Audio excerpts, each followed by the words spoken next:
mateso yake Kalvari.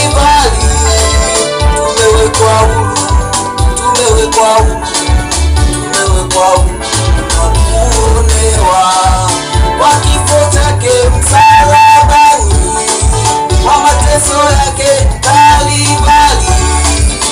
Tumewekwa huru, tumewekwa huru, tumewekwa huru na kuonewa.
Asante sana Hope Voice, Mungu awabariki sana.